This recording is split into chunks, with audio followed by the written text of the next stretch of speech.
सत्संगत जी, प्यार से कहना धन्यवाद जी। आज साउथ इंडिया के समागम के ये दूसरे दिन, जहाँ वो जिक्र आज भी इस निराकार के साथ एकत्व स्थापित करके अपने जीवन में सुकून पाने का उद्देश्य कि कैसे हर समय जो भी इस परमात्मा से जुड़ जाते हैं वो हर समय आनंद में जीते हैं, एक ब्लिस की अवस्था, एक सुख दुख से ऊपर अवस्था। और कैसे फिर ये जीवन में परेशानियां एक होने के बावजूद भी जीवन बहुत ही इजी हो जाता है, बहुत स्मूथ हो जाता है। और कैसे फिर एक ये हम पर ही निर्भर है कि जितना ज़्यादा हम इस निरंकार को अपने मन में बसाएंगे उतना ही ज़्यादा आसान हम अपना जीवन कर लेंगे।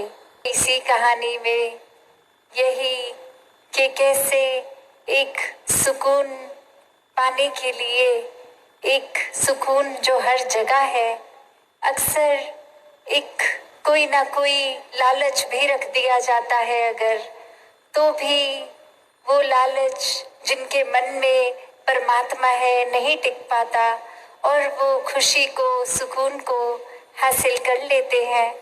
ऐसे ही कुछ छोटे बच्चों को एक बार किसी ने कहा कि आप सब यहाँ खड़े हो जाएं, और जैसे ही एक रेस का गो बोला जाएगा, भाग के एक पेड़ के पास पहुंचना है, फिनिशिंग लाइन वो है, और जो सबसे पहले पहुंच जाएगा उसको बहुत सारी चॉकलेट और कैंडीज दे जाएंगे। और वहीं वो कॉम्पिटिटिव स्पिरिट डाल दी बच्चों के मन में, और जैसे ही रेस के लिए वो एक इशारा गो का मिला तो वहाँ वो रूप बदल गया। सब बच्चों ने एक दूसरे का हाथ पकड़ के एक लाइन में एक ही स्पीड में भाग के एक ही टाइम पे वो पेड़ तक पहुंचे, और सभी उस तरह वो फर्स्ट आ गए। और फिर वो जो कैंडीज मिलनी थी किसी एक को, सभी ने आपस में शेयर की, वो एक साथ खाई, क्योंकि बात वही कि खुशी बांटकर एक दूसरे से, ना कि एक अपने आप को औरों से श्रेष्ठ मानकर कि ये लालच के उद्देश्य से कि जो भी है हमें ही मिले और किसी को ना मिले। तो एक साथ ही ये खुशी और सुकून उन बच्चों ने महसूस किया। चाहे कारण थे, लालच भी दिया गया कि अकेले आपको सब कुछ मिल सकता है, पर फिर भी वो इनोसेंट दिल, वो नियत साफ, तो कैसे सभी की खुशी में अपनी खुशी को भी शामिल करते हुए खुद भी उससे वंचित नहीं रहे, उससे दूर नहीं रहे। वो कैंडी, वो टॉफी उनको भी मिली और बाकियों को भी मिली। तो ऐसा ही कुछ सुकून जो हर समय है, बस हमारा नजरिया ही ऐसा हो जाता है कि हम वो सुकून खो बैठते हैं।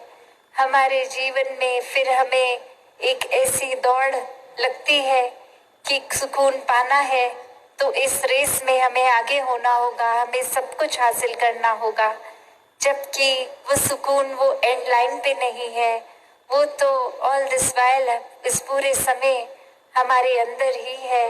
ये निराकार ही सुकून है, यही जब मन में विराजित है, ये मन में बसा है तो सुकून ही सुकून है। बस हमारा ये पॉइंट ऑफ व्यू, ये नजरिया, ये डायरेक्शन हमने क्या लेनी है, कैसे सुकून को महसूस करना है, वो हम पे आ जाता है। वरना तो अगर हम देखें कि अगर हम एक बनाते हैं कोई गोल दिमाग में कि हम जब ये एक अचीव कर लेंगे तो सुकून मिलेगा, अगर हम वो हासिल कर भी जाते हैं तो एक नया गोल, एक नई ड्रीम बनती है कि अब वो अचीव करेंगे तो सुकून मिलेगा, तो शांति मिलेगी। तो ऐसे ये इच्छाएं तो कभी खत्म होती ही नहीं है। हमें लगता है हम जहाँ हैं जगह हमारे लिए आइडियल नहीं है, हमारे लिए उचित नहीं है, हमें यहाँ नहीं वहाँ होना चाहिए। उधर पहुंचेंगे तो कितना चैन आएगा, कितना सुकून।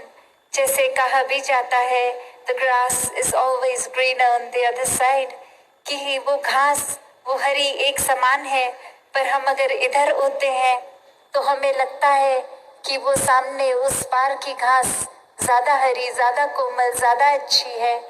और वहाँ खड़ा भी ऐसा ही हमारे लिए सोचता है, जबकि वो बिल्कुल सेम एक बराबर ही है।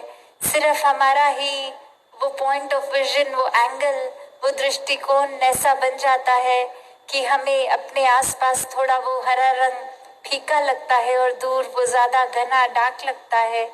तो ऐसे ही ये सुकून, ये खुशियाँ, ये अचीवमेंट्स के लिए भी बात है कि कैसे हम जितना हमारे पास है उसमें जब सेटिस्फाइड नहीं है तो एक औरों के हिस्से क्या आया है क्या नहीं, उस चीज से हमने अपनी खुशी और दुख का एक पैरामीटर बना लिया है।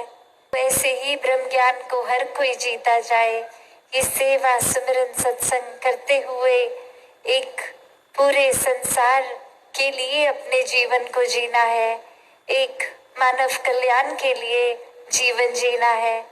एक जीवन को अगर हम बहुत ही नैरो माइंडेड हो के सिर्फ एक हमारा अपने ऊपर ही माइक्रोस्कोपिक ये विजन रहेगा तो फिर हमें बहुत कमियां दिखेंगी। हमें एक छोटी सी छोटी बात भी कि ये जीवन में नहीं है उपलब्धि बहुत इरिटेट करेगा। जीवन में करे ये परमात्मा को मन में बसा के सुकून की जिंदगी जीते चले जाएं। सत संगत जी, धन निरंकार जी।